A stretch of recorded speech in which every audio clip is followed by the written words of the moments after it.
అవినీతి అంతం మా పార్టీ పంతం అంటూ చెప్పుకొచ్చింది భారతీయ జనతా పార్టీ. సరే, దాంట్లో ఒక సుజనా చౌదరి లాంటి వాళ్ళ పేర్లు ప్రస్తావిస్తూ ఉంటారు, దానికి సమాధానం చెప్పలేకపోతుంది అది. రఘురామకృష్ణరాజు లాంటి వాళ్ళది దీనికి.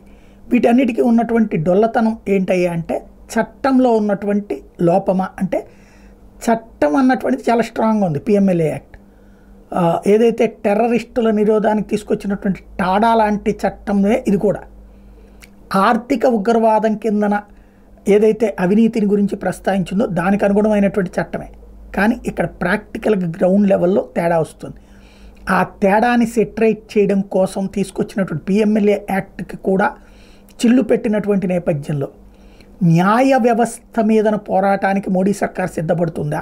మోడీ తాజాగా చెప్తున్నటువంటి మాటలో ఉన్నటువంటి తేడా అదే.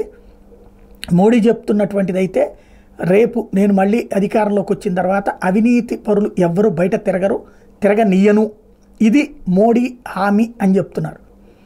ఈ నేపథ్యంలో న్యాయ వ్యవస్థ అక్కడ ఈ చట్టంలో ఉన్నటువంటి చట్టంలో లోటేమీ లేదు, లోపమేం లేదు, కానీ ఆ చట్టానికి వెసులుబాటు న్యాయ వ్యవస్థ ఇచ్చింది. అంటే ఇప్పుడు న్యాయ వ్యవస్థకి కూడా నిర్దేశించేటటువంటి చట్టాన్ని తేవడం సాధ్యమవుతుందా?